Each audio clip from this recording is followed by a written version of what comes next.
Tomboyish is in the house.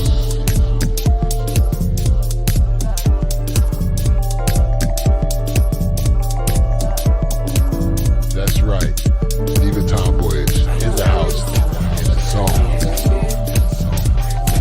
Came just in time.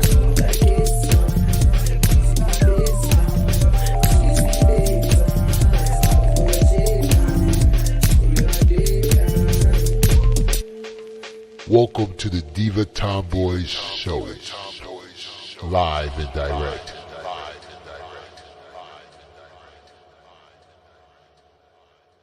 Hey. All right. So I'm going to go ahead and kick off the 30-year anniversary of the OJ Simpson trial. Now, the reason why I chose to do this publicly is because it is one of the most controversial trials of our time ever.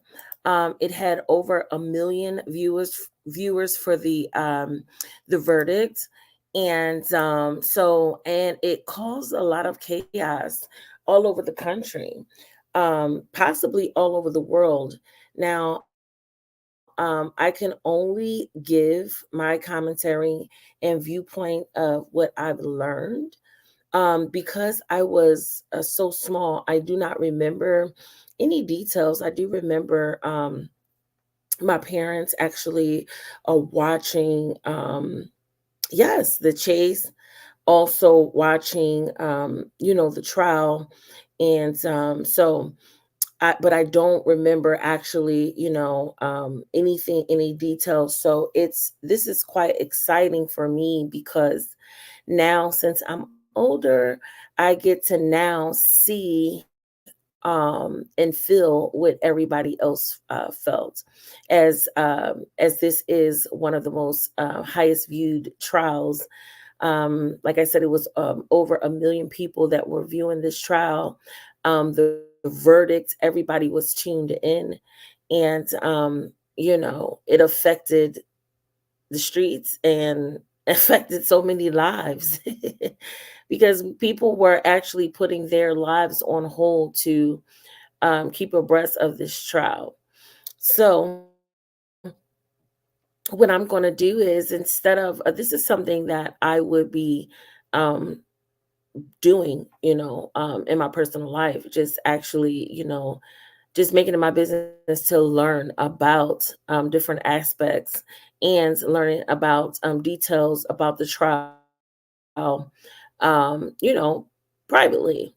So I figured, why not just do this openly? And it's crazy because I forgot what I was looking at over here. When I come over here on my timeline, I have I'm subscribed to a whole different archive of people. So I didn't really see anything about it. However, something about Nicole Simpson um, caught my eye. And I was just like, wow, it was like this beautiful picture of her.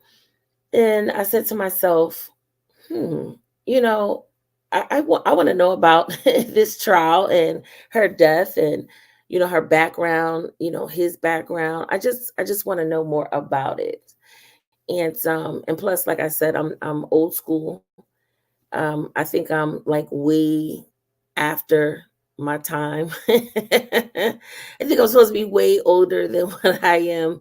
So various things like intrigue me. So to get into um just the introduction of what I've learned thus far, because what I really want to do commentary on is the trial.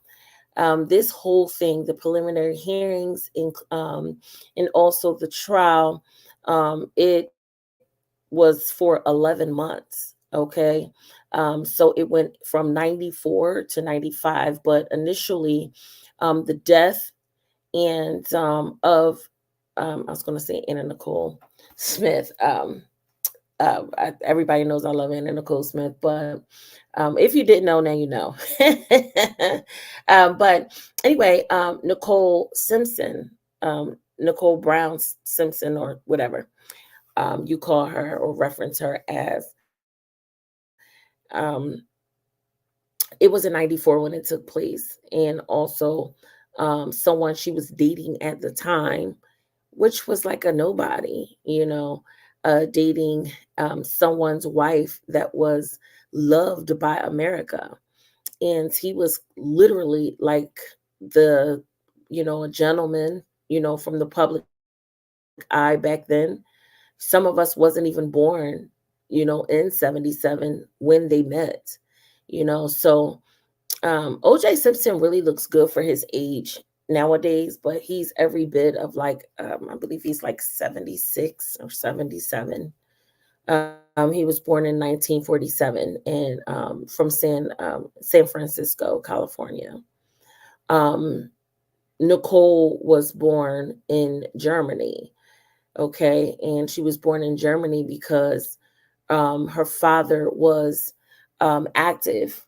I believe he was active in the military. Don't quote me. Listen, I'm learning learning about these two and their situation, and just learning about it all literally within this week.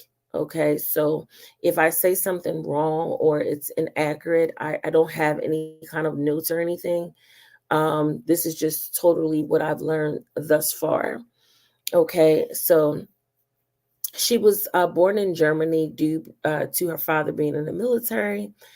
This is where he met her mother. Her mother then bore, I think it was like, it's a bunch of sisters. It's one, two, three, four. I think it was about five of them. Don't quote me. Five or four, no brothers. And one of her sisters, they look like identical. They look like identical twins, but they aren't. So then after that, they then being over in Germany, they then came over to California. Now, the mother, which we are going to kick off the introduction of an interview that was done by one of my favorite journalists, by the way, Diane Sawyer. Was it Diane Sawyer? Oh my God.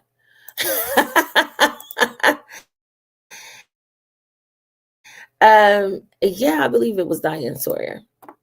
Um, but anyway, so yeah, they'll begin to tell you, what I'm just like piggybacking off of. So what I don't understand is that they were raised, the girls, okay, which is Nicole and her sisters. They grew up in an environment that they went to good schools. They also, had a good upbringing. And however, when it came to um, her life, especially at 18, working at some sort of like club, I believe, some nightclub or bar at 18 years old, where she ran into OJ. Now, before OJ actually got into a relationship with Nicole and before they met in 1977, he already was with a Black woman, married to her, which she's still alive and well. Okay, lives in California. His oldest daughter is 55. She's very, very beautiful. Actually, she was a model. If you see a picture of her, you'll then know that, okay, she looks familiar, from in that celebrity life and different things of that sort. So anyway, and also a son. Okay, so they then divorced. And so then he met Nicole. He was already like 30 already. And Nicole Simpson was 18. Okay. And when he met, of course, She was mad beautiful. She was a beautiful Caucasian woman. You can't deny that.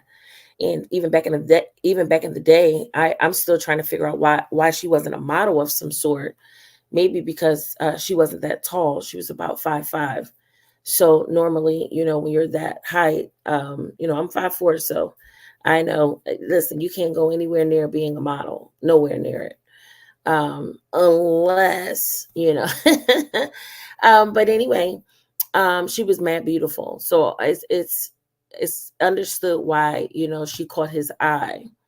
They began like dating or whatever. She was head over heels, he was head over heels, and she went and told her mom, like, listen, I met this guy, he's awesome, I really like him, but he's black. And her mom was like, yeah, do whatever. So it's said that Nicole did not know that OJ was OJ at that point. Now, mind you, around this time in 77, he was a known football player. He probably wasn't as, huge, or probably was. I didn't get that far into detail because I'm just here for the trial. I'm just here for that. But um, he was fairly known around that time in 1977. So she claimed, and the family claims that, um, they did not know that he was, a star at that point.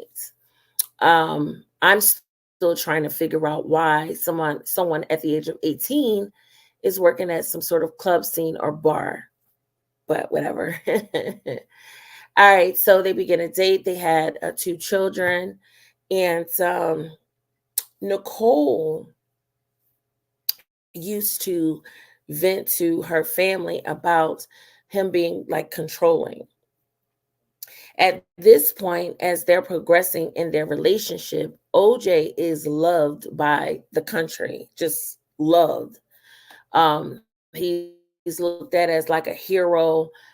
Anything that was said about him at that point, it was like, nah, you're making shit up.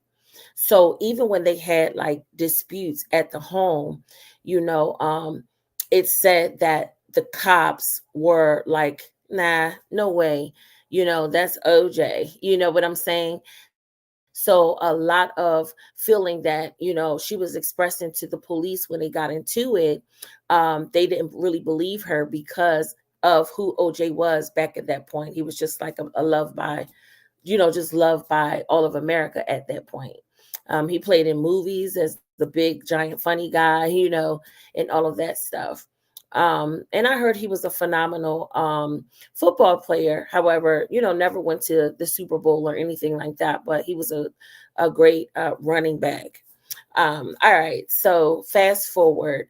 Um, of course, even though Nicole was very beautiful, and she was very appealing in looks. She was very plain at the same time. So it was said that OJ was trying to control what she wore. He wanted her strictly to, raise the kids, be at the home, be available. If he did have to, if he needed her to be with him, then she had to be with him. When not, she had to make sure that she was a homemaker and did everything that she was supposed to do in her house as well. And they said it was very controlling. I'm not sure about that. I want to look at different angles. I'm just speaking, just listening around to various views of what people had to say. But for the most part, even OJ's friends thought that he was rather controlling when it came to Nicole. So towards the end of the marriage, I believe the marriage, I think they divorced in about, oh man, I should be able to tell you guys this, but I believe it was like 3 years before her death. Okay. Don't quote me if I'm wrong. If you guys know the date, that's fine. But whatever. So they divorced. But when they divorced, they were still very much, still in love, but at the same time, she wanted to be free because she got married to him at a young age. And when you marry somebody at a young age, and you're married to them for a long time, and all you know is them, when you divorce, it's like you want to branch out and see what else could possibly be out there. So it was said that while she was trying to branch out and see what else was out there, somebody began to stalk her at one point, and she felt like somebody was following her. Glass being found all broken on her porch, and in her patio, and different things of that sort. So she did vent. She didn't vent a lot to her mother because she didn't want to put that pressure on her about how what she was feeling. But she did like vent to various friends and different things of that sort. Um, they even one time they went on a family vacation with each other, a couple months before her death, and I think that they were trying to like work on the marriage, but Nicole was saying that she could not get past the many women that he consistently, kept dipping and dabbing with and stuff like that. And some of you might say, oh, that comes with, him being a ball player or him being OJ and stuff like that. Um, and then, of course, you got the wife that, oh, they can't do it, this and that. So, especially if OJ was, very controlling and stuff like that, of course, she had to, stay in her place or whatnot. So, after the divorce, like I said, they went on vacation. So they thought that they could be able to see past all of that stuff. But in finding out, um, yeah, it wasn't working out. So um, they just kept their separate ways. So when it came to um, the death, once again, she felt like she was being followed. She felt like she was being stalked. She felt like she was being harassed, but she just couldn't put a finger on who exactly it was. And at one point, they were saying that it was, she was saying that she thought it was OJ, because they did have a couple arguments at one point. But, of course, she didn't have any proof. It's a lot of 911 calls out there that Nicole made. We're also going to go over to, go through that as we go and comb through each part of the trial piece by piece. Um, but so Nicole was murdered on June the 12th, um, 1994. Okay. So we're coming up on 30 years where her life was taken.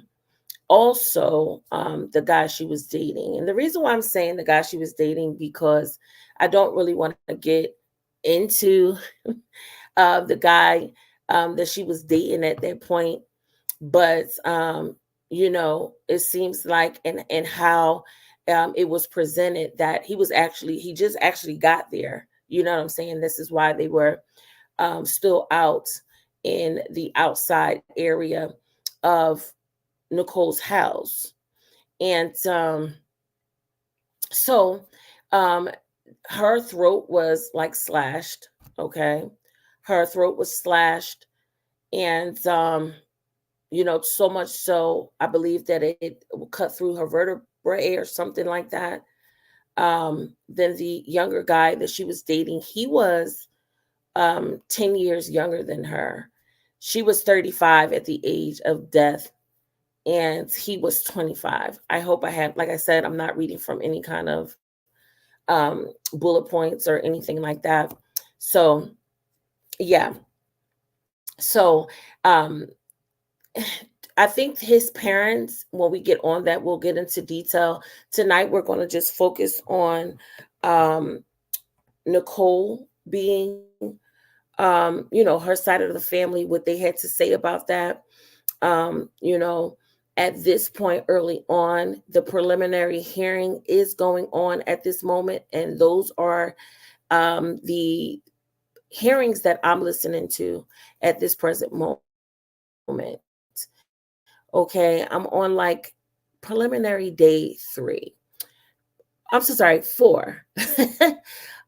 Preliminary 1, it was more of them trying to present preliminary hearings. If you guys don't know, is basically what all can be brought to the trial, or whether it's enough evidence enough for a trial. And hey to everybody in the chat. Hey, Love Soul. Hey, I'm just hey, Coco, and hey, Miss Tanya. Um, so at this, oh, that's just fine. I'm just chilling. I'm just relaxed. I'm just chilling, sharing what I'm just watching and enjoying at this time. Um, so I'm just sharing it with the public. So so anyway, um, so preliminary day hearing 1, it was more about, hey Vibrant, more about how much hairs that they wanted to be able to retrieve from OJ. So you have the prosecutors and the defense going back and forth. It is Shapiro. I forgot the prosecutor female name. They are still alive and well, and still doing their thing. I believe the female prosecutor, she's retired at this point. Then they did a show just recently. I believe it was about 10 years ago, I believe, on the OJ trial. They had actors and actresses, to um, oh, okay. Thank you for sharing. um, yeah, so Shapiro, he's still practicing at this moment. I believe John Travolta played him. But for the most part, Shapiro is still practicing at this time. And also, um, um, I believe the female, she's producing and she's doing her thing. And but I believe she's retired. Don't quote me on it though. The second preliminary hearing day was forensics. Well, the forensic lady was there the first day and the second day. The forensic lady was discussing basically her skills and what she's able to, how they clear the credentials to make her, just explain her to the judge and her credentials that she has. So they were going over the evidence that were found at the scene. I'm really surprised. I won't be showing that from my channel, but you can feel free to look at it. They had Nicole's body out, all the blood, and also the young man she was dating at the time. Um, it was just like, I just still don't understand to this day how that was able to be made open to the public like it was. It was so disturbing. But so they were going over basically the evidence that they had that could pretty much call for trial. Day 3, it's the still the forensics. She was cross-examined by Shapiro. And then you have because the first 2 days it was more the prosecutor. So then now I'm watching day 4, which is the owner, co-owner of the store where OJ Simpson purchased the knife, that not to use to kill Nicole, okay, because we're not in trial, and that's something that we can discuss later on, opening this up 30 years later. But before she was actually murdered, he began to take some sort of class to specialize in knives or whatever. So um yeah. So they spoke to the store owner of the store that he purchased the knife from. And so that's what I'm watching right now. um, I will continue to, come live, and as I'm introducing, what's being presented from the preliminary hearing, because that's not something that I want to, basically show screen and actually do commentary as it go along. I would like for the trial to be presented that way. But while I'm, just giving commentary like I'm doing now on the preliminary hearings and what's going on and what's going on and what's being discussed, I will also be introducing interviews that was maybe conducted by the family, like I will do tonight. So I want to keep this over in I'm so sorry, under an hour. All right, so I'm gonna go ahead, and this is September 1994. Now, Nicole Brown Simpson was murdered on June the 12th. During this time, the preliminary hearing is beginning to, is in place. The preliminary hearing began to kick off July 1994. So during this time, nobody really heard from Nicole's family. The mom, the dad, and the sisters. They were putting it off. They were still grieving at that moment. They were up and down about even giving an interview for prime time. I believe this was ABC, I believe.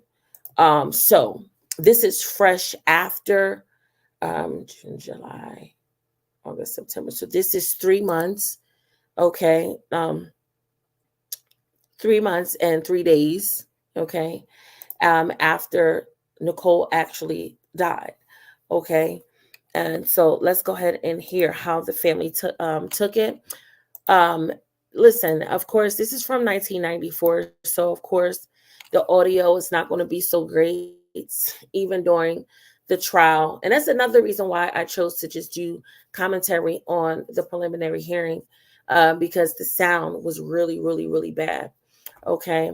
Thank you so much, Vibrant, for helping out with giving the details that I'm not giving, and where people can go. Because as I'm watching the preliminary hearing, as I'm watching, viewing interviews, etc., I have my phone in my hand. I'm looking up and I'm Googling just what Vibrant is putting out. I want to see what I want to view all the Dream Team players, which we're going to get into, of course, when we get to trial. I want to look at all of that. So also I left out, Nicole hired a painter for her house. Come to find out, he was a murderer. Um, and what he began to initially say that he was actually um, hired by OJ to kill Nicole. But she is the one that hired the painter, invited him to the home. I believe that they had sexual intercourse. Um, then she broke up with him, wanted him to leave the home. She found out he was completely insane. But then he began to follow her at one point. So it's a lot of, this case is like it's like the strangest fucking thing. Um, it's a lot going on, too many people involved and all of that stuff. So it leaves me wanting to know, but will we ever know, who killed them? I don't think we will ever know. And some of you might say, hey, it was OJ. And we're going to get into the interview that he did after the trial. Okay. He wrote a book. If I was to do, oh my God. Like something about OJ is just like super, like, it's like he, like, did you do it? Because it's like truth in plain sight, and he's mad sarcastic. He's an asshole. He really is. He's an asshole, but then like it's a funny asshole. But I feel creeped out even saying funny asshole because it's a bit psycho. But then it's like hysterical because he's dead ass telling you in his book how he would do it.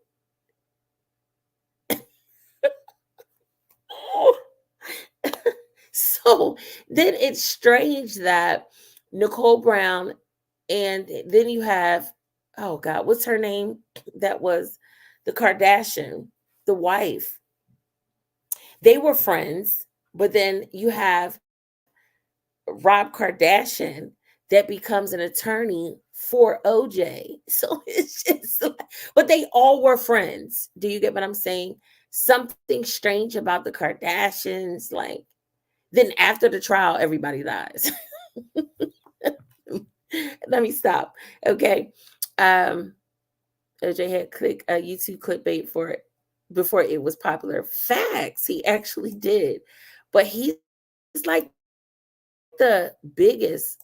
I mean, I don't know. It's just something weird about this situation. Of course, if you want to, people always do their conspiracies, and of course, I'm gonna, I'm not a conspiracy theorist, but I'm also gonna do like what I think, like, you know, um, so or whatever. So let's go ahead and take a look at some the interview that Nicole's family did during the preliminary hearing. So it's very much appropriate as to where I am now.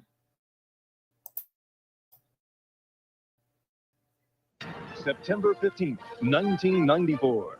Tonight, a new chapter in the OJ Simpson drama. Nicole's story.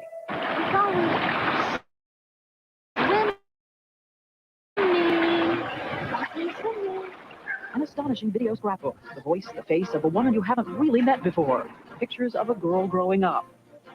And tender moments in her life with the man now accused of her murder. I feel excited, and I'm looking forward to it. I'm going to help deliver the baby. Oh, yeah, she's thinking about something real nice. She's thinking about whether her daddy's rich and her mama's good looking. A loving mother and her children. Also tonight. And every morning I wake up and I kiss her picture and I say, "Good morning, Nick." Every morning. Loved ones remember. After 3 agonizing months, a mother, a father, a whole family break their silence. He was insanely jealous. But she was completely devoted to him. A haunting conversation about it all. The daughter, the sister they adored. Her childhood, her marriage, and that horrifying night. Do you want to go to him and say, "Did you do it?" I did. From ABC News, with anchors Diane Sawyer in New York, Sam Donaldson in Washington, Chief Correspondent Chris Wallace, Judd Rose, Sylvia Chase, John Quinones, and Renee Poussaint. This is Prime Time.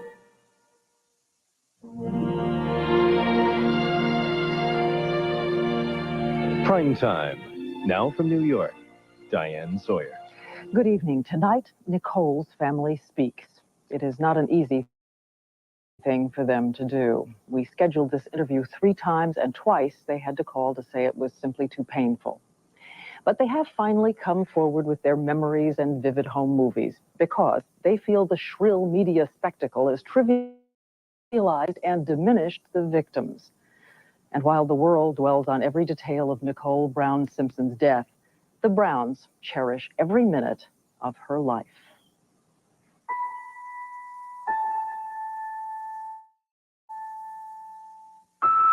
This is a family portrait. A younger sister, Dominique. Lou Brown, a father. Judy, a mother. Denise, an older sister with a haunting resemblance. And the youngest, Tanya, age 24. They are never more than an instant from the memory of the one who is missing. Now, guys, keep in mind, also, this is, as you can see, the date is September the 15th, 1994. Nicole Brown Simpson was murdered on June the 12th, 1994. The preliminary hearing kicked off July of 1994. Okay, so this is why this is the introduction. And when I go live again, I'm going to do another side of, what other people on OJ sides or, interviews that might have been done during this preliminary hearing time. Okay. Nicole Brown mother is deceased. Okay.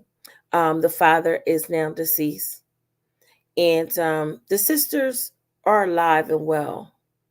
I believe one passed. I'm not sure. Or one didn't make it past a certain age. But I do know for a fact the mother and father has now passed on. All right. We think we already know her from the photograph we've seen so often. The high-gloss LA beauty, chiseled, glamorous, with a slightly wary smile. But the Nicole her family remembers is a laughing girl with a strong spirit who fell in love with a football legend, a thoughtful young woman with a lot of dreams and a very human voice. Say, I love you, Mommy. Say, I love you. I love you. Love you. Love you. Hey, P.S. Sydney, when you watch this tape when you get older, see that little quilt you're laying on? Yeah? You see it? Mommy made that for you when she was pregnant a couple weeks before you were born. You see that? Yeah! Every morning I wake up and I kiss her picture and I say, morning, Nick. Every morning. They all called her Nick in the Laguna Beach home where the Browns now live together. Parents, daughters, grandchildren, including Nicole's children, Sydney and Justin. There's a special table in the family room for her and letters and consoling prayers of strangers. Denise Brown starts there every day. I wake up in the morning and I start the pot of coffee and I light a candle for Nicole and I sit there and I just sit there and talk to her. And it makes me feel good. How did you hear? The news. My phone. Yeah, the next morning. Last June, a police call, a brutal reality after years of worrying, as parents do when the kids start to drive. Ever since my girls drive, I was always afraid of getting this phone call. And every time there was a phone call late at night, I counted the rooms. Who's home? It happened. And I got it. A daughter murdered, a son-in-law accused. Do you want to go to him and say, did you do it? I did. They were standing next to her daughter's coffin. Diane, at the wake. Is that how you say it? The wake? The viewing? The viewing. In the viewing, yes. I said, did you have anything to do with that? And he said? He said, no, I loved your daughter. The family says she was easy to love. Nicole, the second of 4 daughters born to Lou Brown, a Kansas Army boy stationed in Germany, who married a beautiful German girl with a passion for fun and family. The girls lived near Frankfurt until Lou Brown, now in the insurance business, brought the family home to a new house in California. Dominique is the little one, Nicole the only blonde. Denise is wearing glasses. We had this big, huge garden, an enormous big garden with a big pool, and this is where they were raised. Life was like a riotous girls' camp. With Mother making the costumes, they danced, tap, ballet, you name it. Hawaiian, this time Dominique joining Nicole. The girls did everything together, had their tonsils out together. Nicole already beautiful. Here's communion together. We always thought, oh, we're getting married when we had our veils on. Yet the family says even dancing, Nicole worked hardest to get it right. Nicole was more serious. And Denise was always one who could say, it doesn't matter. And Nicole always needed to have, yes, it does matter. She was also extremely bright. She had skipped the 4th grade and entered a class for gifted children. She was a leader. If Nicole said it was okay, everybody else was okay. I know you deceive me, now here's a surprise. Soon the slightly plump, serious little girl had become a gangly homecoming princess, saying she was going to be a photographer, living like any dreamy teenage girl. She would have candles lit all over her room. She was a real romantic. Yes. Very romantic. After high school, while making her plans, she took a job waitressing in Beverly Hills. She was a stunning 18 when she caught a customer's eye. What did you think when your 18-year-old daughter came home with OJ Simpson? I didn't know who he was. She called me and she says, Mama, I'm coming by with a friend of mine. And I said, fine. And she says, Mama, he's a black man. I said, that's okay.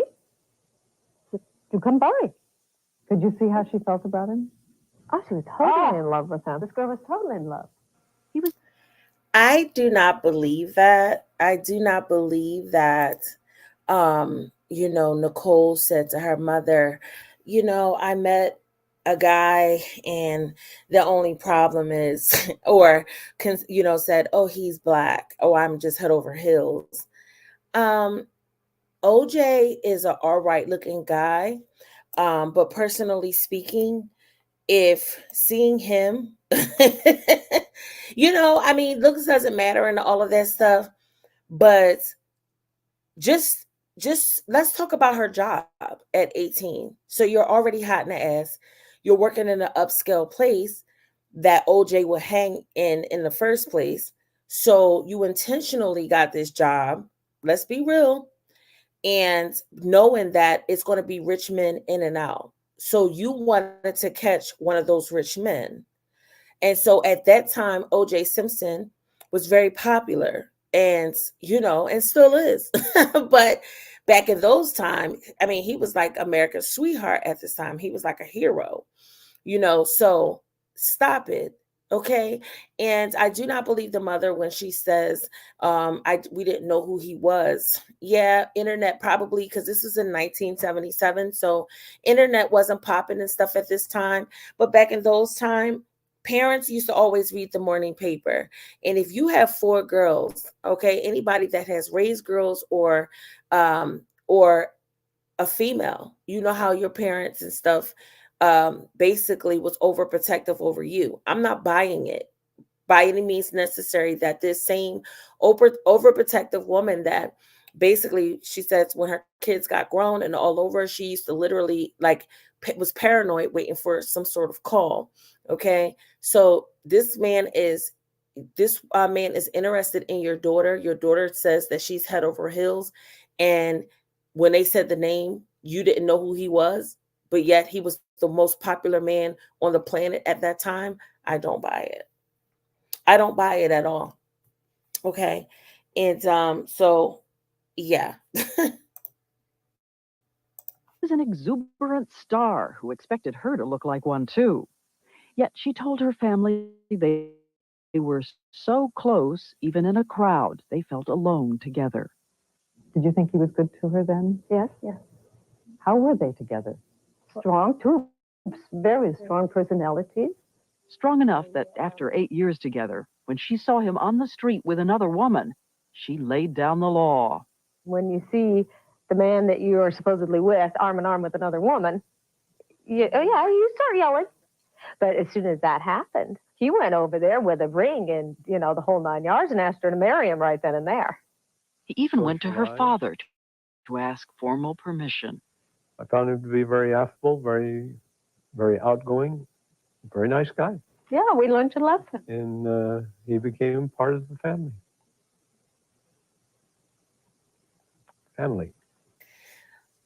I did some research around this time. I believe that he was worth about, oh my God, between 40 to $70 million. Yeah, you learn to like him because he was rich. That's for one. For two, he was rich. And three, he was rich. So even if this family already, had a little couple dollars or whatever, he was rich. And we all know how parents can be, oh, my daughter is dating so and so, or my daughter is engaged to or married to. Okay. So this part I do not believe. Now, don't get me wrong. Do I believe that the hurt is genuine? After losing a daughter or losing a sister? Absolutely. However, I do not buy this, oh, we just consider him family. He just was just a nice guy. Bullshit.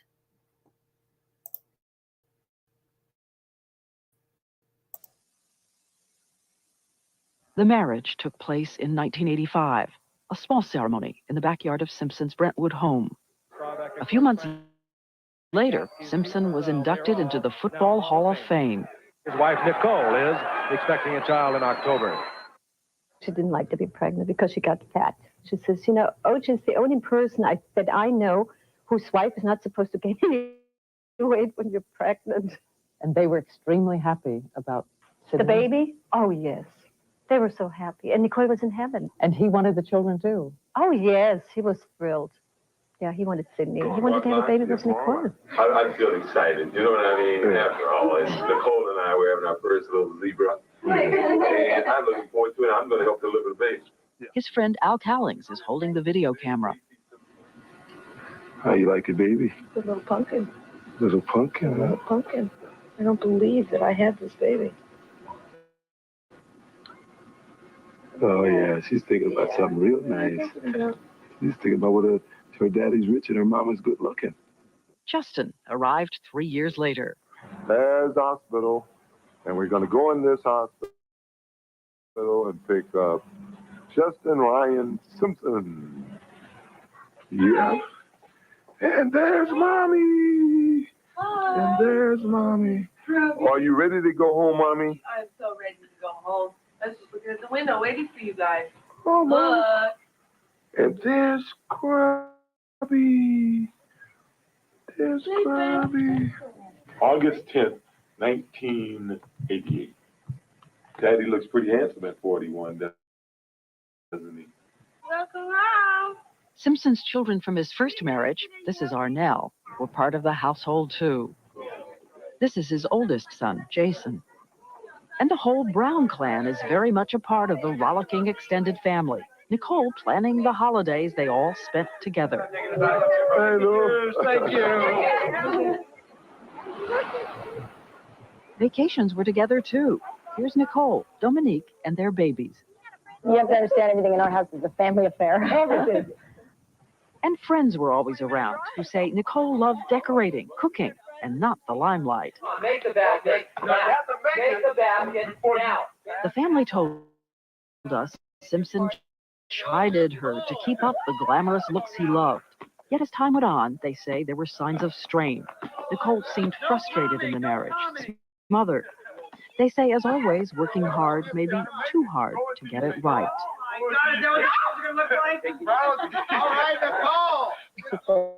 He's stressing me out. His explanation was, well, I've been away all week. Yeah, I want 100% of her when I'm home. Yeah. And that would make her really tense. Because she was a perfectionist. She wanted everything to be perfect. They fought. But every relationship goes up and down. Yeah, I mean, they have arguments. She did tell me that he has a bad temper, which we knew. But so did she. So did she. He was insanely jealous. But she was completely devoted to him. You have to realize she had to deal with a lot of other things.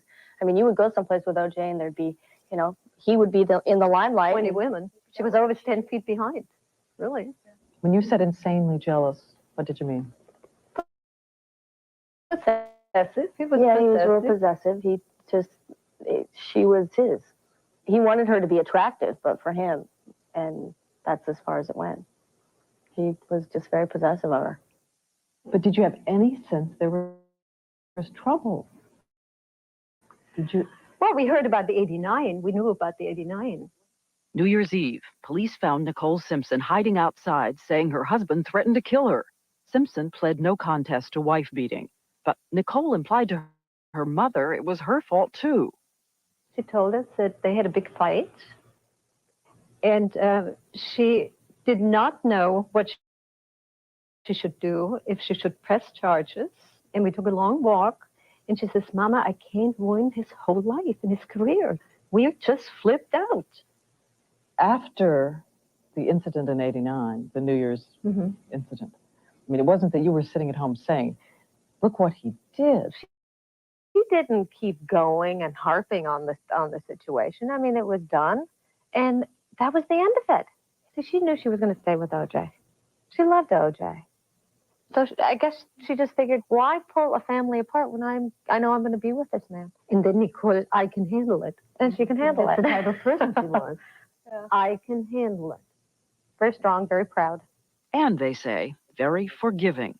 Her husband's womanizing was no secret. Did she tell you about the infidelity, and did you say to her, get out of it? When someone's accused of infidelity, they can pretty much justify it any way they want. Yes. And that's how it went. Excuses, don't you know? And when the telephone numbers on little slips of paper were in the pockets and found, and said, well, gee, I have nothing to say about that. People stick things. Women just do it. I can't control that. In other words, during the time when Nicole, and this is my observation, this is what I think, because OJ, it was, he was inducted, in the Hall of Fame. He's super fucking rich.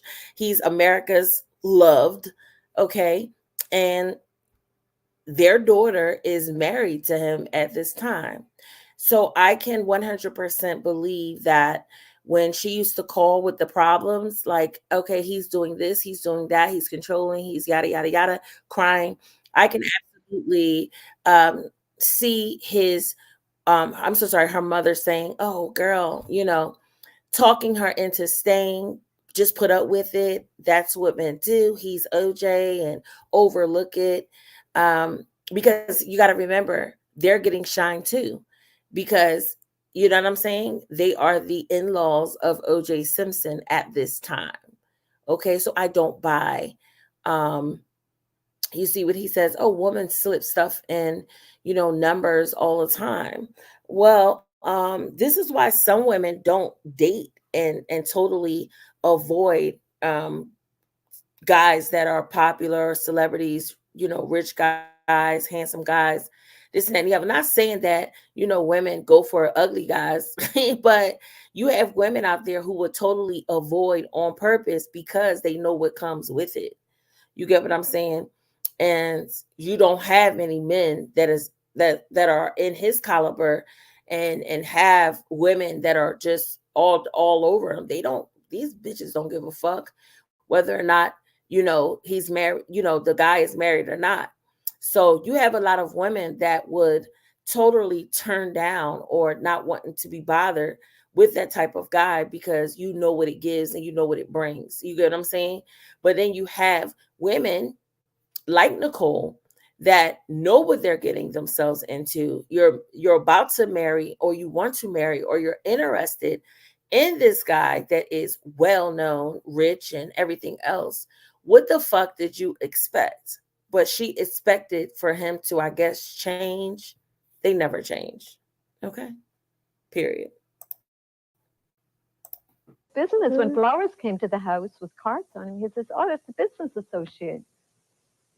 Till she found out later that it wasn't. OJ had a way with women. He had a big ego, and he talked to me about it. He says, I just had a terrible ego, but I'm a better person now. And he always said, I'm really a better person now. And, he tells me that. He tells that to Nicole, and Nicole believes him. And if she wants to. She says, if I'm not happy by 1992, she says, I've got to get out and do something. She says, I'm not happy. She was losing her self-confidence and everything, and she made herself a goal. That's Nicole. And she moved out. But again, it was unhappiness about just tired. She was just tired. She had she was trying to put the marriage back together, the family together, how it was. And she says it takes two, basically. But you know what? It's not even this. OJ is a very exhausting man. He repeats himself. He's demanding, wear the right clothes, have her hair right, and everything had to be perfect. And she tried and tried and tried, and she just exhausted herself. She was 18 when she met him, and he was her daddy all along, telling her what to do. I think what really happened is she grew up. On October 15th, 1992, the marriage legally ended. There's more ahead, but one thing, you may have noticed that each member of the family is wearing a small angel pin. It's for memory. The family of Ronald Goldman wears them too. Still to come, a reconciliation and the final days. If she had fear, if she knew it was coming, and if she was afraid. Because that would just be your last minute of life, being afraid. When prime time continues.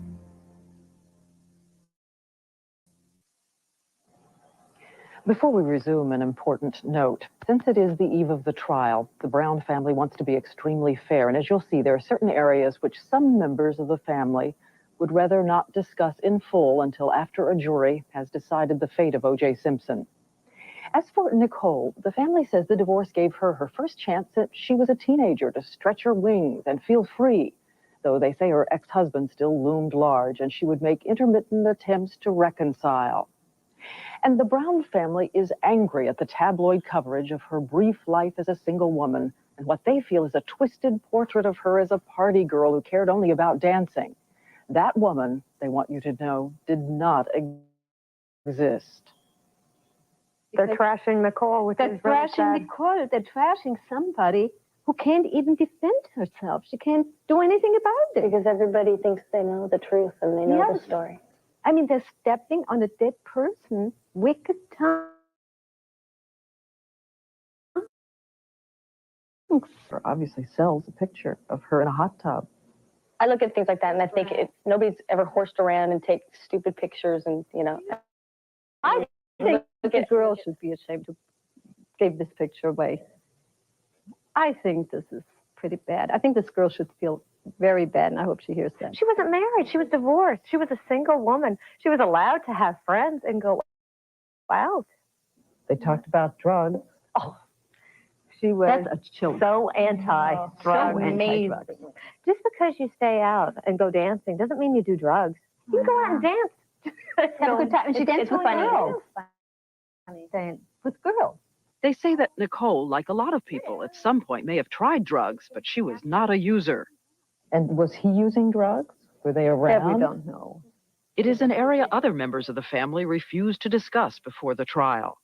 For now, they say, they want to set the record straight on the woman who cannot speak for herself. A woman who, for the first time, was making decisions all on her own, whether to go dancing with the girls or to a favorite neighborhood restaurant. Her family says Nicole only dated 4 men the whole year after her divorce. And they say Kato Kalin was not one of them. He was a good pal, a real pal, who did her shopping, who picked up kids once in a while when she needed him. A real Well, he rented pal. the room in the back, the guest room. And the kids loved him. And everyone Primetime spoke with, friends, family, told us Nicole Simpson was first and always a mom. The kind who had gaily turned the family den into an instant sleepaway camp for neighborhood kids. Always there organizing games, a day at the movies, or a beginner's trip down a ski slope. I'm so proud of you. So proud. Even the trademark Ferrari, they say, was not what it seemed. There were quarters in the seatbelts, army men stuffed someplace. There were Coke spilled everywhere because, you know, that was the car. And it just so happened to be that her station wagon was a Ferrari, you know. And then the skimpy clothes that she's wearing, they're fashion, aren't It's fashion. Because the night that she was killed, they say she had a extra short, tight dress She on. had and this dress on. Yeah. That's the last picture, and she had that dress on. After the separation, Nicole Simpson first lived here on Gretna Green Way, and then here on Bundy Drive in Brentwood, both a few blocks from her husband so he could be with the children. The family says his wild jealousy continued, but beyond that, they will not say more. Did you know of other occasions where she felt he was stalking her? Well, we can't talk about that, I don't think. He was in love with her. And I don't know whether it was obsession or love. And she was in love with him. Nicole was never afraid that she always left the doors open. Until at the end. Until the end. Like the rest of us, they first heard that 911 call from last October on the TV news after her death. Also, let me chime in on this. Also, when you have men that are this powerful, right? Obviously, I mean, let's be honest here. He's definitely having the men and the, just looking at the verdict, I'm glad that Roy asked that because do I think he has some? Yes, I absolutely do. But in a creepy kind of way, I don't even know why I feel this way. It's funny because he wrote a book and actually told you that he had something to do with it. Later on, people, he was sued. We're going to get into all of that during the preliminary, as I'm, personally, just watching the preliminary trial. And then just going to just discuss it without video. But we're going to actually play that interview. And he doesn't give a fuck. Like OJ, he is, he don't give a fuck. And you know what? I think that it has nothing to do with color. I just think that she did something and said something to officially piss him off.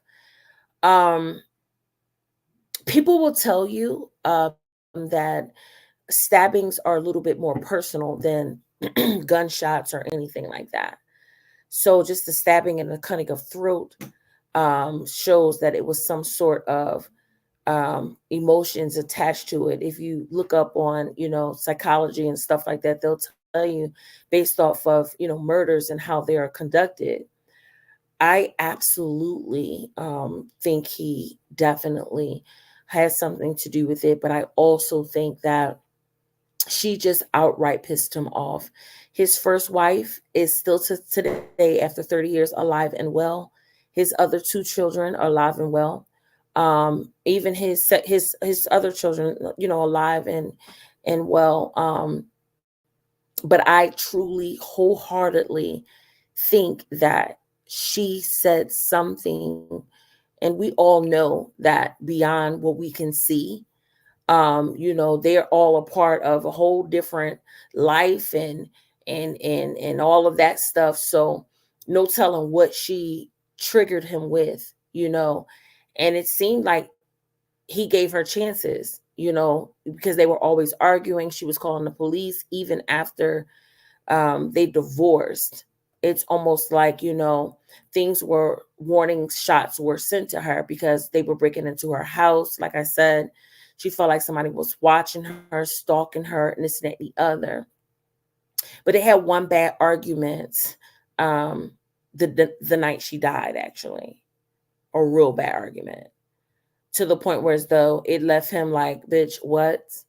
So also, as women that marry powerful men, they also need to understand what they're dealing with. So I think it's a little bit more excused, and I'm speaking of side that none of us know about, but it's kind of like obvious because they don't hide it anymore. If a woman marries a man and it's, before, then it's just like, whatever, or she doesn't know, then that's a different story. But like I said, even though she was 18 and where she was working, she's a very beautiful woman, and she wanted that type of man. She wanted that type, you know what I'm saying? And so did her family, period. There's no ifs, ands, or buts about it. And with these type of women, they try to do, once they get the men that they want, they try to control or try to call the shots. No, you're not in that. He was OJ already. It's not like the first wife that had to actually, was with him when he didn't have. And, it's a difference when the woman doesn't know, or the woman is around when he doesn't have anything. You knew who he was. So, and then a lot of people think they can throw in the face, oh, I'm going to tell this and I'm going to tell that. So no telling what OJ was involved in at that moment. I'm just giving you examples of how, and this is reality, but conspiracy at the same time. You never know, because as women, our mouths are vicious. So no telling what she threatened him with. And I think that he was just like, fuck that. I really do. And we're told that. I wanted to wait to watch the interview with you guys, so I only watched like 10 minutes of it, and it's just written all over his face. The preliminary hearing, he's sitting there. He doesn't want to be there. He's over it. The first fucking day. The first fucking day. He's sitting there like, I would rather be playing golf. It's all over his face. Of course, when you're in a courtroom, you're not supposed to speak out loud, Well, the guy that he bought the knife from, when the prosecutor was asking, this is what I'm watching at during this time, the prosecutor asked the owner, "Hey, so yeah, they said his name. He bought a knife from you." He said, "Yes." He said, "Do you see him in the courtroom?" The owner points at OJ and said, "He's right there." And as he's pointing at him, he smiles. But it was like a smile like of, this is a good guy. Like, you know what I'm saying? And then OJ says, okay, OJ says what he wasn't supposed to speak. He says, "Hey, look at you. I recognize you too. You look different." I'm sitting here like, am I watching? Is this a preliminary hearing, or because I'm really into it? You see what I want to hear everything. And he said that. And the judge, the preliminary hearing judge, I'm not talking about the Asian guy, because like I said, once I finish watching certain because I'm binge watching. So as soon as I get off here, I'm going back to watching it. So after I finish watching that, we're going to get into the trial with the Asian guy, which is also alive and well, retired and chilling. Okay. But I just couldn't believe that he did that. And I thought that the judge was going to say something about him talking out of turn. No, everybody in court was just like, and it was just like, like what? But anyway, so that let me know, like I said, I was too young back then. And 9 times out of 10, we're all in the same age bracket. So you guys are, learning with me. But he must have been a man back then, because they wasn't going at all. All right, so let's keep listening. It, they say, is almost unbearable. 911 emergency. Can you get someone over here now to 325 Gretna Green? He's back. Well, okay, what does he look like? He's OJ Simpson. I think you know his record. For the Browns, it was a revelation, because at the time they didn't know she'd called the police. It was presented as just another incident in this volatile 17-year relationship. Nicole again spared her mother the painful details. She did call me the following day after we broke in the door. She called me and she says, "Oh, now we had a fight last night and he broke in the door." And I said, "Oh my God, were you scared?" And she says, "Yeah." And guess what? I'm so happy that you said that, Roy. And I'm so sorry that I didn't, because that was initially why I stopped. Yes. I think that, and this is the same thing that happened with Diana, unfortunately. So let's look at a different view of things. Powerful men, they're very egotistical and very narcissistic. So you already know the type of man that you have, right? And we hear the family saying that even they recognized it, right? He was, excuse me, very territorial. He was very controlling. He wanted motherfuckers to know that is mine. Usually, even when you don't have a controlling man or as egotistical as he is, men are like that by nature. They mark their territories. That's just what it is. So even though men by nature, they are always looking at asses and looking at this and that and the other, yada, yada, yada. Women, we are not like that by nature. We belong to one man. You know what I'm saying? Even if you have a man that is polygamous, or you're in a polygamous relationship, hell, he can have several wives, but you can't. Do you get what I'm saying? Even back in the Bible days, that's how it was. Okay. The more wives, the more money, the more whatever you had, the more blessed by God that you was. Okay. That you were, rather. So, but let's get into just by the nature of things. Men are territorial. So they don't, even though they, wherever they leave their head as their home, when they're in that stage or whatever, you ain't gonna go nowhere. They don't want nobody putting their dick in their wives. And that's just what the fuck it is. So when you have men like Prince Charles, okay, get into it. When you have men like Prince Charles, OJ Simpson, Bill Cosby, Camilla ain't dumb. You ain't never hear Camilla, and she's been, or Camille, She's been with Bill Cosby forever. I think she was even a virgin when she got with him, just like Nicole. You know, no matter what her past was before, if he cleaned up, whatever. When a powerful man takes over, and that's not even say powerful, any man, but especially a man with an ego, because you have some men that are not powerful, but they have a ego. They like a they if their ego get bruised, they attack. This is why some men, if you look on your timeline, you'll see men that took out their girlfriends or killed the girlfriends and killed their kids and all sort of bullshit. You get what I'm saying? Because something that woman said or something that woman did to bruise their ego. And he like, fuck it. You ain't no use to me anymore. I would rather you did anybody else have you. And some of you might be like, oh, that's fucking crazy. I don't give a fuck what any of you say. A man might not go to that extreme that he take you out. But once a man marry you, once a man mark his territory, once a man, here's the key word, love you, and his feelings is involved, he might not kill you. But all of you have gotten to the point where you experience a man get to the point where as though he feel like somebody trying to invade his territory, and they go nuts, period. Will Smith is powerful, but look at him. Well, he's in it with the trolling at this point. Will Smith and Jada Smith can easily be considered washed up.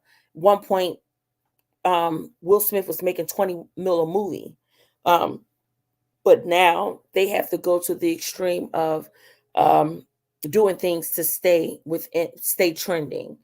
If it wasn't for the slap at the excuse me, I have the hiccups. If it wasn't for the slap at the Oscars, if it wasn't for Jada Pinkett doing and saying some of the most treacherous things, then nobody would be talking about them. With Tyrese, but you also got to look at it as though, it's more than what we see as far as power. These people belong to, what I'm saying, certain societies and stuff like that. So I don't know the logistics of it because I'm not a part of it. But when it comes to, you can always tell how powerful the person is by how they get away. Look at OJ. People he haven't even went to the Super Bowl. He was just a nice guy, but no telling who he was connected to, who he knew, to the point where as though he was away. Everybody knows, even if you were cheering, not one person in this world believes that he didn't do it. Not one. Or has something to do with it. For real, for real. You get what I'm saying? So don't get, what I'm saying, confused with people that do shit that's because all in all, they're all actors. All in all, they're all, what I'm saying? They show you what they want you to talk about. You see what I'm saying to you? So you just never know. So they have to keep themselves trending in some way because guess what? They will get washed up easy, So but anyway, your sister think he's innocent, and he could, you know what I'm saying? I mean, her being caught up with the painter and all of that stuff. But who would actually stalk her? For what reason would it be? Unless she was, I honestly, on a conspiracy side of things, think that it was something because she was with the big boys. She's with she's hanging with high power attorney during that time. Robert Kardashian was killing it. Shapiro killing it. You know what I'm saying? That whole dream team, that was the epitome of just like greatness of Hollywood. They're the top dogs and attorneys. And these were his friends. Do you get what I'm saying? So you got to remember that Nicole was around that bunch too. So she knows too much.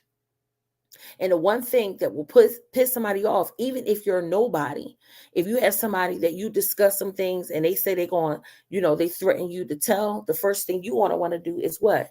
Shut them up. It's just all about playing the game to get them, you know what I'm saying? So who knows?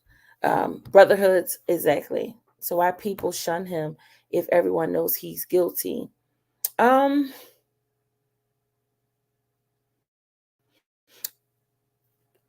It turned into a black and white thing.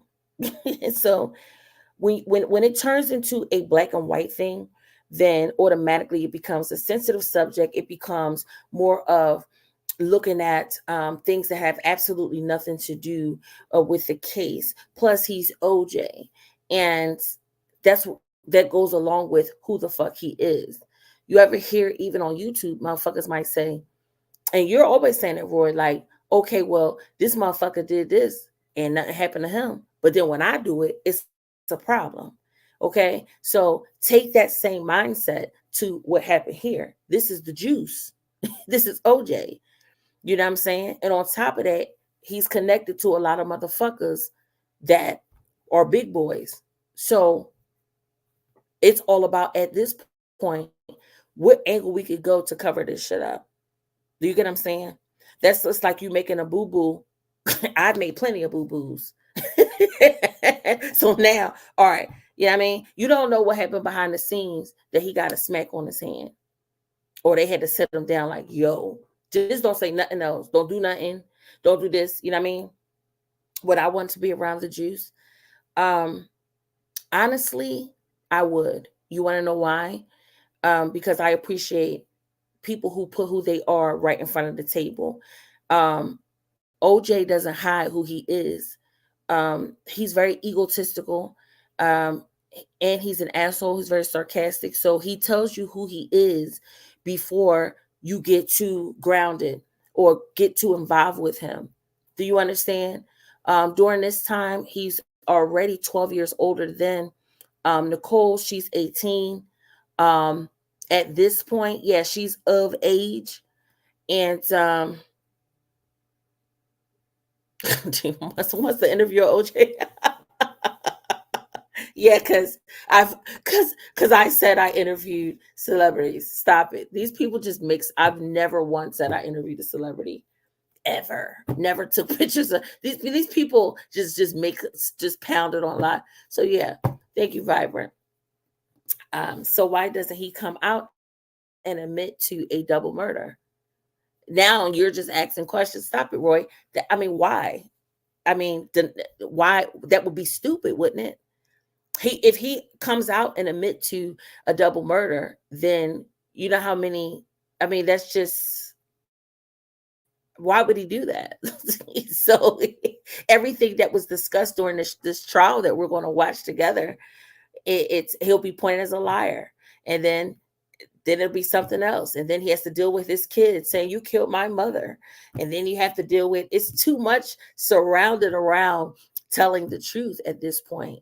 Let's focus on the fact of why did she die? What did she do, or what did she say? Like, you know what I'm saying? Because like I said, it seems like a missing puzzle. Do I think that OJ would have just killed her if she wasn't mouthy or wasn't threatening or something like that? No, I don't think that. I don't think that at all. No, but I don't think those type of people, no matter who you are, I love upfront people. It's the people that hide who they are, and but some people hide who they are because they don't want you to be intimidated by who they are or to push them away about who they are. But when it comes to shit like this, no, I wouldn't be scared of OJ. I think he's hysterical.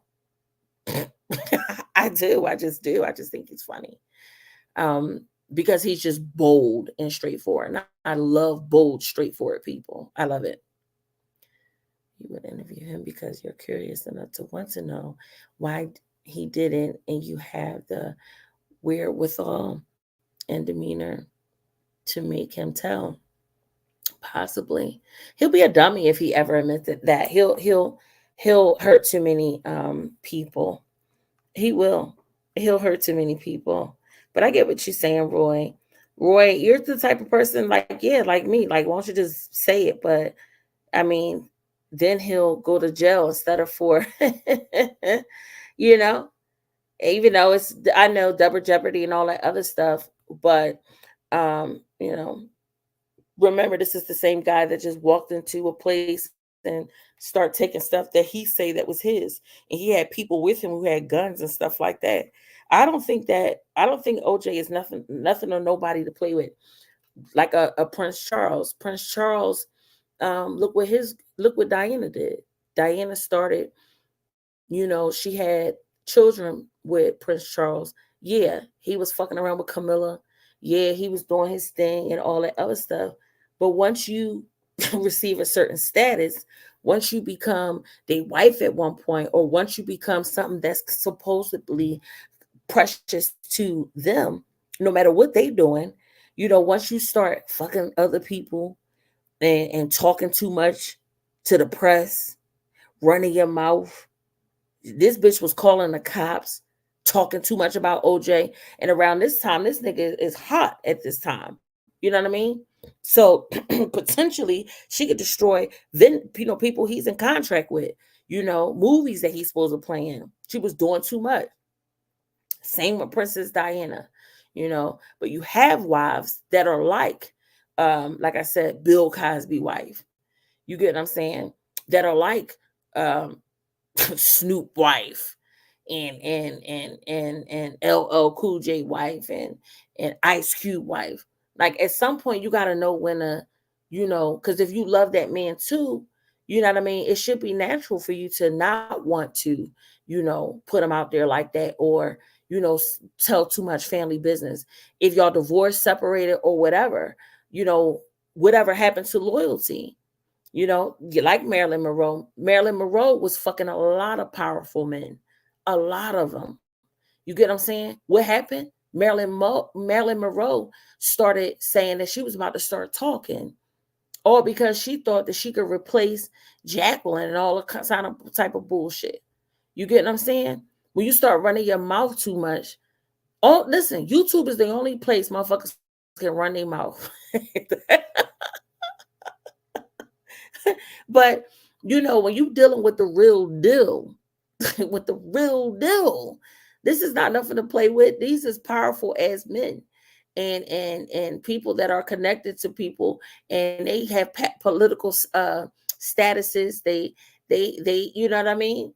So when they start dipping with plus, let's also get into the men. They are assuring the motherfuckers that's over them, or the motherfuckers they in association with, that their bitch ain't gonna run their mouth. You see what I'm saying? Because once they start fucking with a bitch, you got people that's looking at them sideways like, bruh, you sure? You know what I mean? You sure you want that one? Yeah, she good. Just saying now, I can assure you. You got that one friend or that one association, like, no, something tell me something ain't gonna work out. You know what I mean? Something tell me something ain't gonna work, something ain't right. No, trust me, she good. Then years go down the line, bitch start running her mouth. Do you got the same motherfucker? I told you that, but bitch was going. No, just because you divorced, you know how many people are divorced in Hollywood? They went on about their motherfucking business, or they was married to powerful men. Prince Andrew, for a great example, married Fergie. Okay, Prince Andrew is King Charles's brother. Now this is a prince. She married him, but then um, fucking with the long guy, right in the home. Now they ain't, Queen Elizabeth was good for offering the motherfucker. They ain't offer because she still had it in her, some kind of loyalty. She still wouldn't talk too much. She wasn't talking too much to the press like Diana. She wasn't doing none of that. And so she still remained loyal, even though she did slip up with the ball. Because they really didn't care. They don't marry for love. You know what I mean? Still to this day, Prince Andrew and Fergie still fucking after 40 something fucking years. Do you hear me? She never remarried. She kept that pussy tight. And if she was fucking somebody, it'll never get out. You get what I'm saying? She still, and guess what? They put her out the royal palace at one point, but she never. You think they had nobody watching her? She never dipped too far from Prince Andrew. She made a mistake and she corrected that shit. And she's still alive and well. Meanwhile, you know how many interviews Diana did?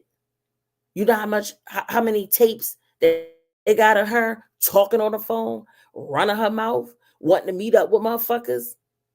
You got to know what you're getting into. And on the female side, you get what I'm saying? When you fucking around with men like this. Listen to her. We got tapes of her calling the police, and y'all know who it is. It's OJ, this and that. Listen, at one point, the police was coming to our house so much. The day that she actually died, it took them a while to even come. And on top of that, like to even get to the bodies. That's how many times she was calling the cops and shit like that on OJ. So that's the conspiracy side. Side. And whether just to flip it back to just normality, she married a super famous guy. You knew what you were getting into because he was OJ when you got with him. He didn't become OJ like the first wife. You see what I'm saying? All right. So what we're gonna do is I'm gonna just let this play this out because a lot of times I'll be doing commentary and I don't get through the videos. But with my commentary, this is what I love to do. So I want to make sure. Wait, who did? And oh, yep, boom. There you go. Listen, bull daggers too. This is Ellen is a powerful motherfucker. And listen, they showed you in your face playing with them. The bitch crashed going super fast. She couldn't even stop. She was still alive. They took her motherfucking ass out of the fucking car, put her on the shelter. They deemed her as dead. They just went on and zipped the motherfucking bag up. The bitch was caught right there on air. Do you hear me? Right there on air was opening up the motherfucking bag to breathe. She was alive. And they showed that on TV. Just as well as though, you ready for this? Just like they showed these motherfucking bodies that was laid out. In my opinion, 30 years ago, that was letting other wives know. Play with it if you want. play. This could be you. Now, am I right? I don't know. That's what I'm saying. I'm dipping more to conspiracy and what the fuck. Them motherfuckers is insane. Why fuck with them? Why? Why do that? That's why I treat everybody the motherfuckers same. You roll with the motherfuckers, you roll with them. If you don't, you don't. Either way, how I am, whether it's my cocoa, whether it's my vibrant, whether it's anything. Listen, don't tell me nothing. Don't tell me nothing. I don't care nothing about any of that. I just like you and care about you just because you're just a human being. I don't give a fuck who your daddy is, who your uncle is, what society you are part. I don't care about none of that. And don't tell me. Here's why. Don't tell me because it's still not going to matter. I'm still going to look at you the same. And I don't have nothing to do with that. But for the future, don't tell me shit. Please, don't tell me nothing. But yeah, in my opinion, the way how they actually showed the gruesomeness, and this was 30 years ago, of this, it was almost like it was a lesson being taught. That's how I feel. I don't know how you might feel. Get into this trial. And then for OJ to just get totally not guilty. And like I said, deep down inside, y'all all know, even if you were small at that time, stop it. And they showed you in front of your face, fuck with us. We're going to take care of our own. For real. With Ellen, like what you saw on the screen. Little sis, you're on point. That bitch, you see her in the car. Did you see the video from the house? You see how fast her car was going? Huh. And then all of a sudden, the owner of a store just so happened to be taking a picture with her in a hat. Child, please. But you listen, you know where I sit at? In the bleachers. I'll be like, child. I'm the lady on the porch with the rocket chair, honey. You see that? Child, they not playing with y'all. Yeah. Child, please. It will whistle in a heartbeat. Don't make me whistle. Okay. I got cousins and stuff too. Okay. So yeah, right there or live on air, she tried to open up the bag so she could breathe. Yes, she did, honey. But they pronounced up, they had her closed up in the bag, had her as deceased, honey. And she tried to get out that motherfucking bag. And to me, what that was trying to show, what they were showing y'all, bitch, it don't care whether you dead or alive. You could try to fight for the camera because to me, Ann was trying to show the cameras to show people I'm alive. Look, they trying to kill me. You know how they be saying that. You think I take that for granted? I don't take none of that shit for granted. Them actors and stuff be going on live or on Twitter, so they trying to kill. You see what Martin did? Martin running down the street. What the fuck? Yeah. And I would listen. As soon as I see that kind of stuff, especially when I did like the gossip and stuff, I was like, child, look at him. But you wanted to be famous. You wanted to be with OJ. You wanted to be with Ellen. You wanted to be what? Child, please. No way. Tell them to have a nice day and keep it motherfucking moving. Okay. Let them be with you on your terms. Hello. Be with you on your terms. Hello. Okay. I'm going to be your friend on my terms, bitch. And don't tell me, I don't want to hear nothing about none of that. You act like a normal motherfucker around me. Okay. That's what I need you to do. So, that's neither here or there. I still want to, even though I have my own development about how things possibly happened and stuff like that, I still I'm intrigued by evidence and stuff that's being brought forward, forth what people had to say, and I just want to know. It's 30 years, so this is what I'm talking about on my channel. All right, so I never finished videos. So like I said, content is like I love talking about stuff that I'm interested in. So I want to make sure that this is on my channel. Okay, so let me go ahead and just let me play out the rest of it's only 10 minutes left. Okay. Good. Are you all right now? But she never told me that she called the police and then we went on to other things and never said again. Merry Christmas. Is this Christmas? Not only that, 2 months later, she and Simpson were together again for the children, Christmas '93. And I want to get this clear again. You all never saw bruises. Please. You never. Guys, please, I have to finish this. Absolutely. Absolutely. Okay. That's why it's just, let me tell you, a motherfucker that just came to my mind who went too far? Alex Murdaugh. Alex Murdaugh was also a powerful motherfucker. And guess what? From generations. Do you understand? Like his family been in the business for fucking years.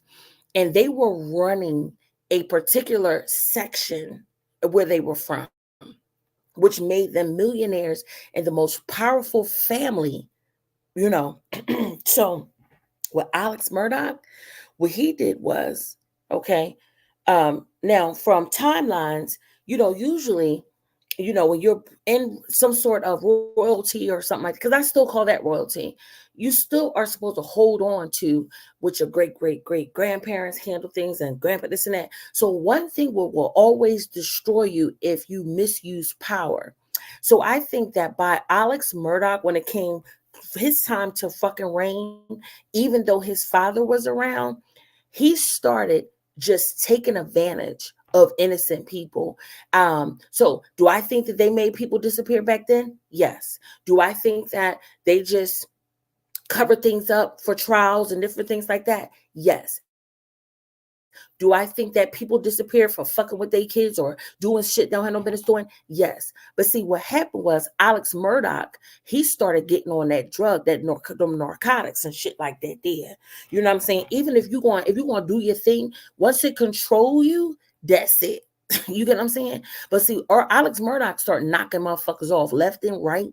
You get what I'm saying? He started being sloppy. You know, his kids was out of control. You still got to have control over your motherfucking kids. Paul was running amok. Okay? You can see what I'm saying? Instead of how Alex should have handled Paul like his daddy handled him, and then his daddy handled him, and how his daddy handled him. I'm pretty sure they got into trouble and shit too. You see what I'm saying?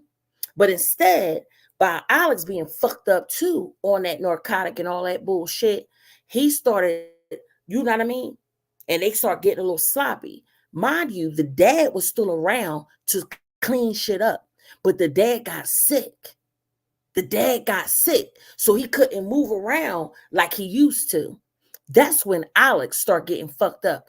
And he started getting paranoid, getting high, doing all sort of fucking drugs and shit like that. And the shit started getting out of hand. Then he started he started spending the money. You know, remember, they was worth a lot. You know what I mean? And then he started dipping into the finances. Then they got broke, this and the other. And so what do junkies do? Junkies react and start fucking themselves up. That's why, in my opinion, when you start giving junkies too much, they start destroying themselves. Hell, y'all can look right on YouTube and see that. Never trust a fucking junkie, ever. When a motherfucker start, you know, listen, yes, people do snort and people do get high and people, you know, pop pills and stuff like that. And some still can manage, you know. But guess what? Always take a step back. Once something take control over you, it's over. And I've always been, I can't have nothing. Like I wish that I could smoke weed. To be quite honest, I really do. I'd be like, damn, people be high as fuck. I wish I could do it. I never could do weed because I don't like something being over. I don't like to be controlled. Don't fucking control me. What? Okay. So even when it comes to even my men, like, don't, you know what I mean? Saying in the past, but I'm married now. But when it comes to being married, you can't control me. Don't control me. You see what I'm saying? I could be submissive, but what you're not going to do is control me. But that's established before I even get into a relationship with you. Do you understand what I'm saying to you? So you have people back to the drugs and shit like that.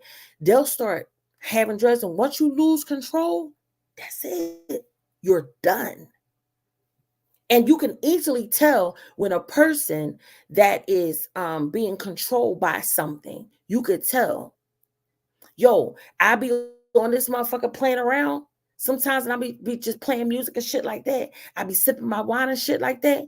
Trust and believe. When I be like, let me get the fuck up off of here.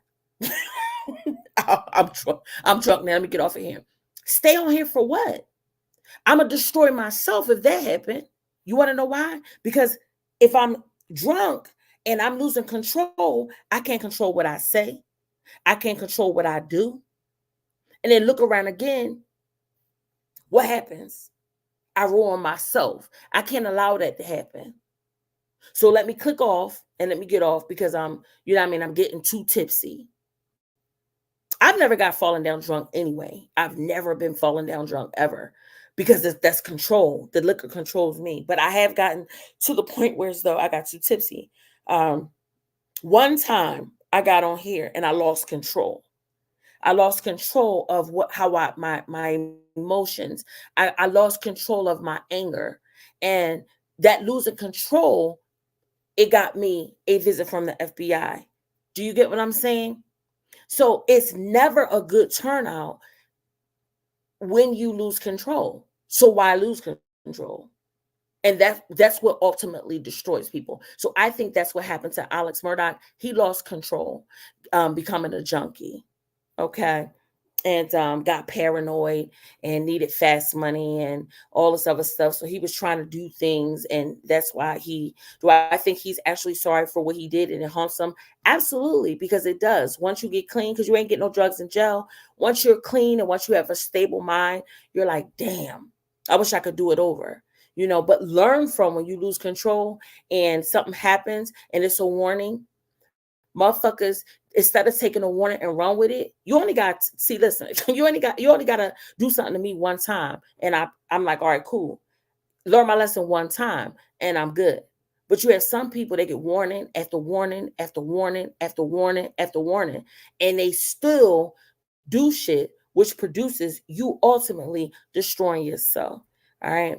And this also goes with, from a different vision, conspiracy speaking. You could be warned and warned and warned to shut the fuck up, and you still could be talking. Now, what we got here is sisters and parents that really know. They really know, but they're hurt at the same time. But I enjoy watching things from all different type of views. I want to know the logistics of the trial. That's what I want to know. The worst mistake is losing control, particularly due to alcohol. Facts. I don't know what possessed people to go live drunk. I will be tipsy. I'll drink wine with my sisters if they're drinking and they're having a good time, or I could just be drinking by myself. But I have been up here tipsy. I'll be tipsy, but when I get too tipsy, I'll stop drinking, for one, if I still want to be on, if I'm having a good time. But if I get too tipsy, in a minute, I'll be like, okay, bye, and get right the fuck off. What? Mm-mm. Look around again, bitch. I'll be telling every motherfucking thing. Mm-mm. Uh-uh. All right, guys. Let me go ahead and finish playing this. I am now going on 2 hours, but when I talk about things that I like, I just enjoy it, child, and I love me a good gag off Hollywood. Okay, let's keep watching. Now look at this. Look at the sister in the back. Then look. Then heck on my crazy ass mind sitting back there looking. Is that Nicole?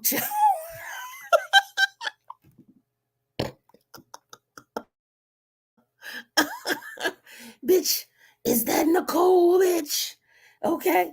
Because guess what? I remember motherfuckers talk about Nicole Brown ain't really dead and they thought they saw her places and stuff like that. Bitch. Bitch, is that Nicole? All right. Let me keep going. Never saw black eyes. You never saw signs of physical abuse. No, but we also live an hour or so away. The portrait of her as a battered wife. I don't know. We're shocked. But as we said, every family member has a different window on Nicole's life. The full story of what each knew and saw must wait until later. So must the full story about Simpson's best friend, Al Callings, and something he said before Nicole's death. He would defend Nicole if they ever got in arguments, things like that. I think Casey would defend Nicole on numerous occasions. He has said that he has come to her defense several times when he's straightened out OJ, whether on verbal situations or thoughts or physical, we don't know, but he was a protector of Nicole too. Do you say to yourself, how could we not have known? You can't put that guilt trip on you. She would have done exactly what she wanted to do and how she wanted to do it. That was Nicole. So no, we can't. No, we can't put that guilt trip on us. Really not, and we won't. And in their mourning, the Brown family is outraged by suggestions they were influenced by financial dependence on Simpson.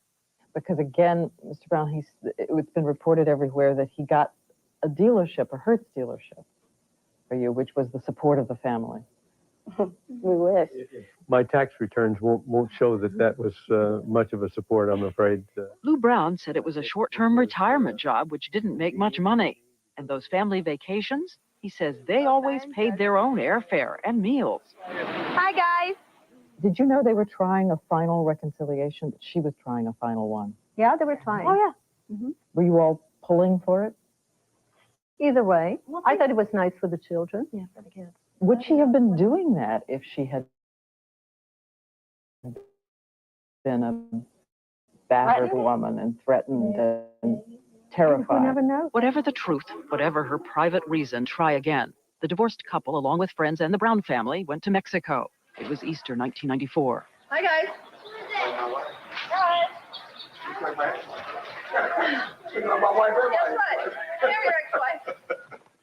But by her birthday in May, they say she had decided it wouldn't work with his life, his women, his demands.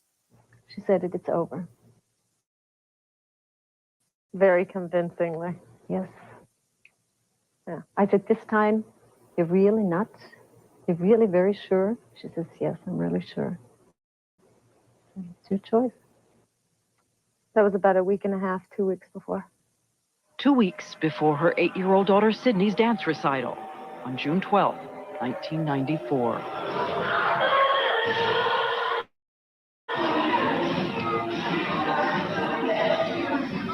Once again, the whole family was there to cheer. They say Nicole bought a ticket for Simpson to attend too.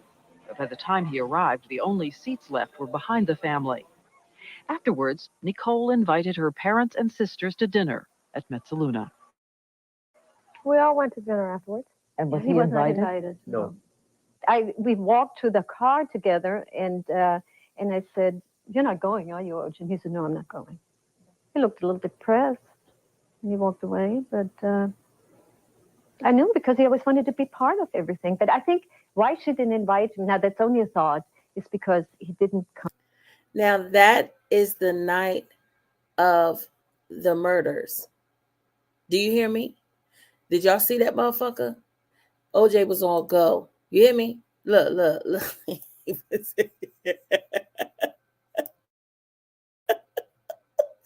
And he was late, okay? It was a dance recital for the little girl, okay? She grown now, okay? Out and about, being regular stores and everything. But OJ came and he had to sit in the back. He didn't give a fuck about none of that. He had a seat up front reserved and everything. He was late to the recital. And on top of that, I'm going to play this nigga. Look at this nigga in slow motion. Okay? This is the night of the murders. I'm not laughing, and I'm not laughing at the situation. I'm just laughing at I can't believe it. Okay? I'm in the bleachers, I'm nosy, I'm well aware, and this shit is just like mind blowing. Look, OJ gives 2 fucks. He looked Look at a little him. depressed. Look at this man. He looked depressed. He don't look depressed.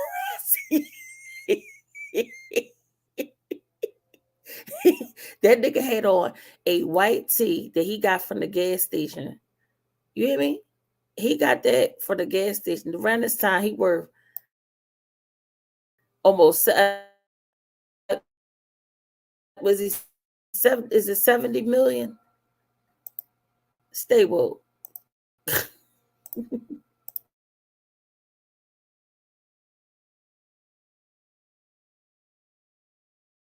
But he was coming, and he just never showed up. And then she says, he didn't come.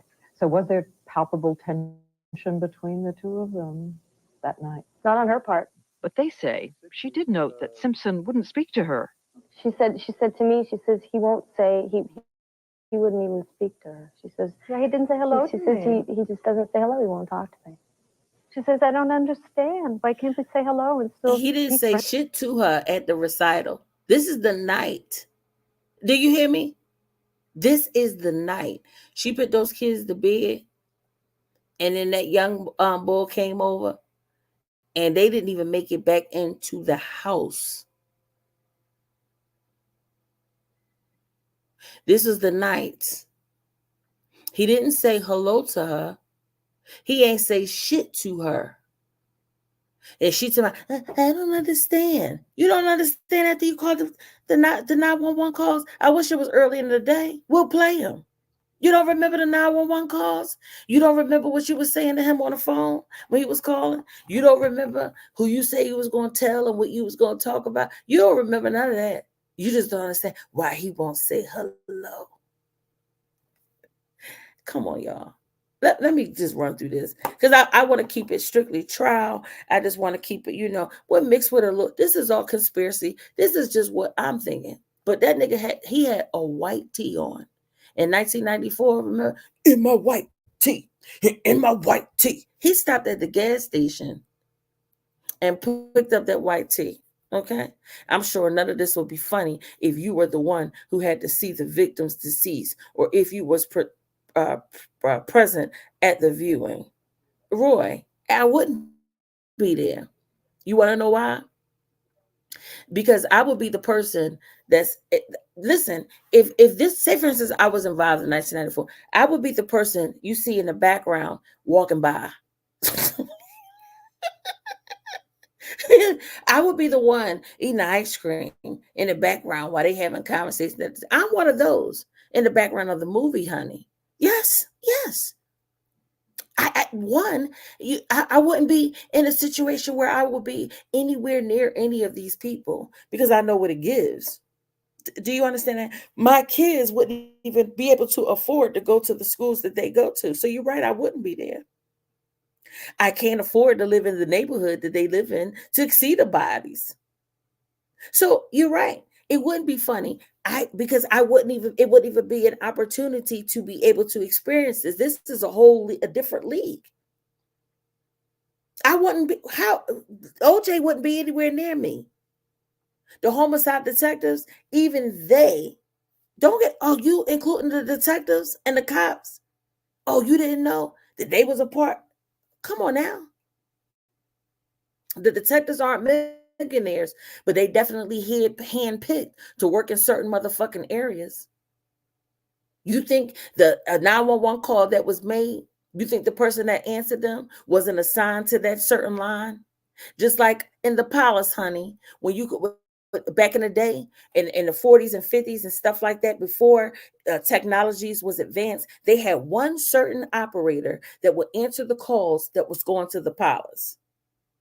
Are you asleep? I thought you was way more advanced in your vision than what you got. They had to see those bodies and bag them up. They sure did. The same motherfuckers that was assigned to bag Whitney up, the same motherfucking people that was bagged to get Donnie Hathaway from that goddamn pick him up off the ground, the same detective. You think they just assigned just any? The same motherfuckers that picked up Martin Luther King? All the motherfuckers, you really think that just anybody was answered the call? The only motherfucker that's going to get a regular officer when they die is you. Okay? You the only one that if you go on live and you drink all them motherfucking beers and snort all that cocaine, if you have an overdose dead on line, a regular officer gonna come to you because you're just an actor on YouTube. That's it. You're just an actor on YouTube. They ain't got nobody assigned or nothing. We're gonna see the body cam footage and every fucking thing. You think they had body cam footage back in those days? They did. We get all the stuff last. And all the Siri or AI, all of them niggas, all that shit been around. Don't get mad now. I guess he's trolling me. I guess. Let's keep finished listening, guys. At dinner, they say she was a happy woman, reminiscing with Denise about their childhood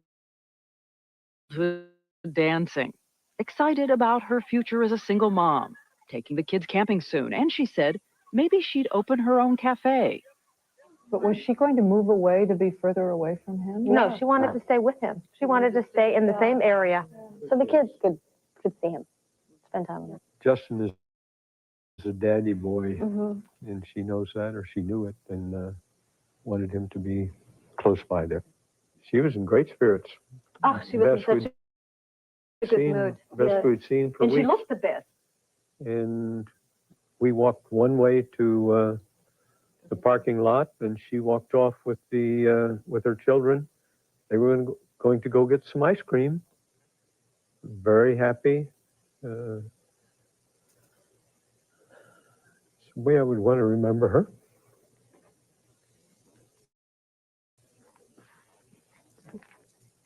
Okay.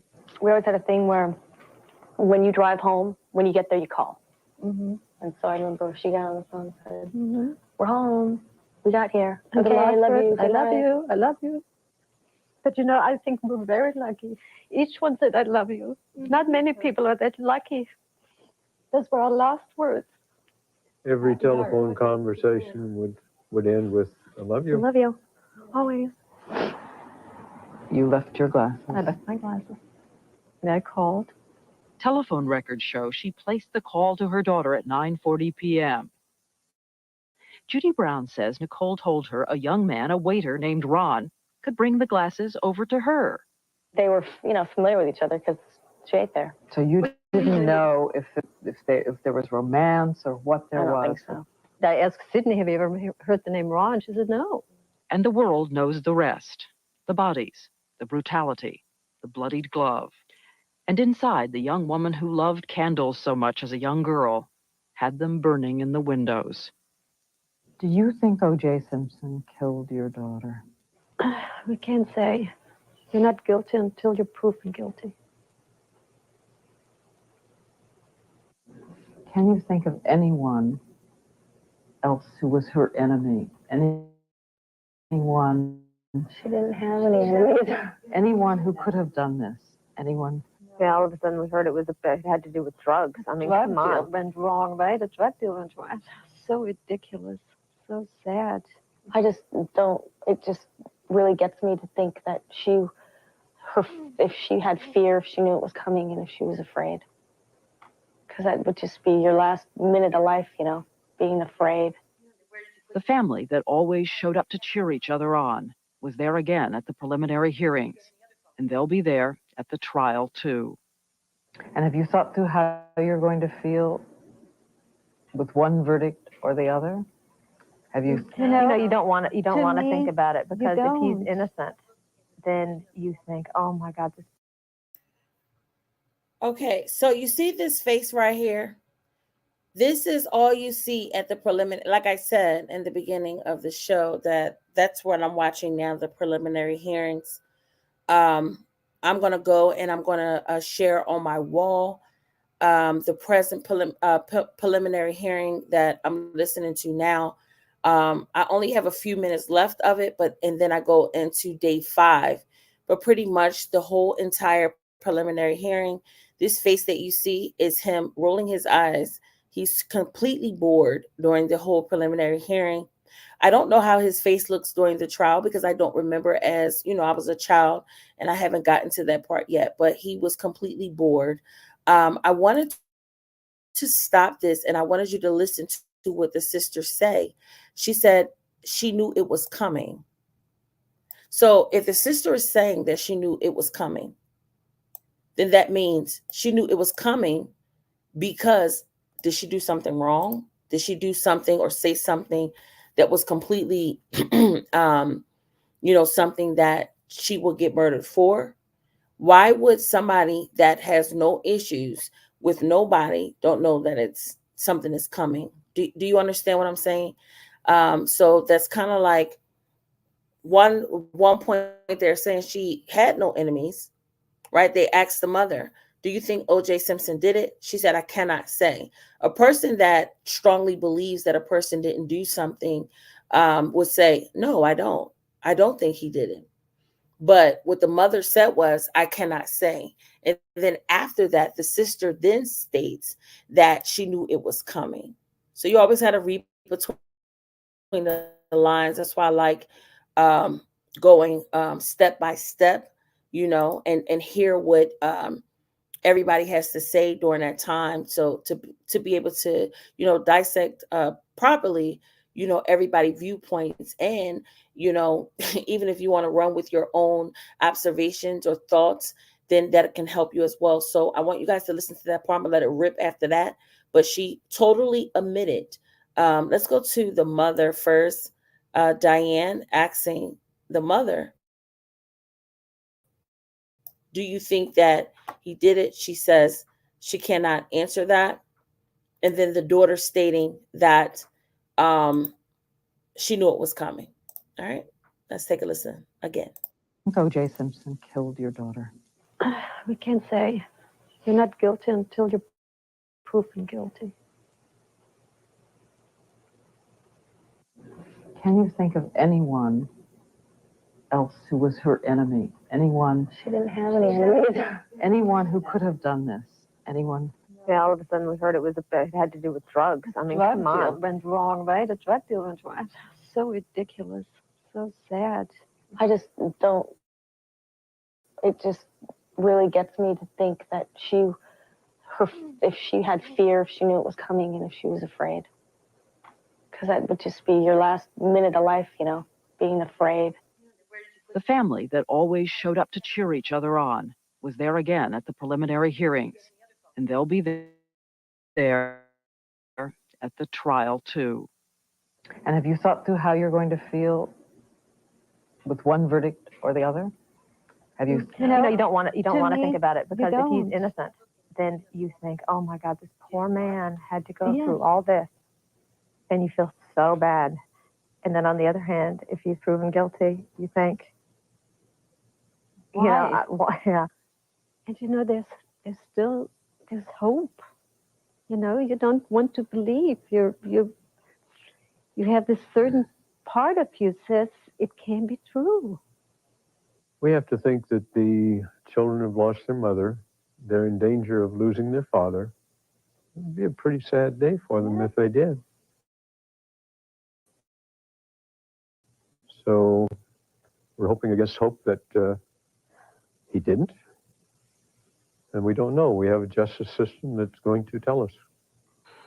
It will be, I think it will be hard either way. Yeah.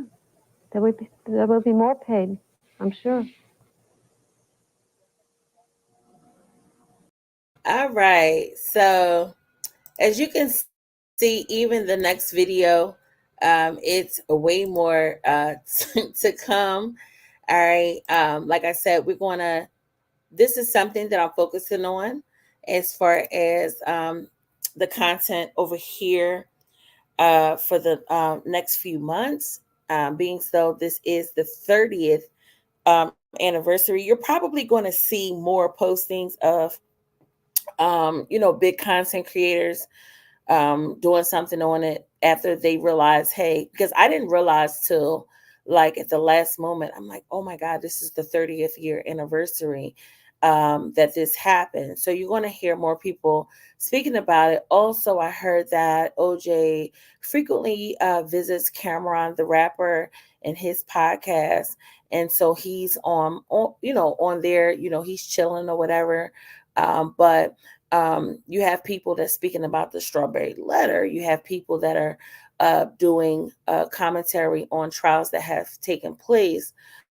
So this is kind of like dipping into, just opening up the OJ Simpson trial. I don't see a lot of people really talking about it at this point, but the reason why I'm so interested is because I was so young when it took place, and I would like to know the ins and outs of it.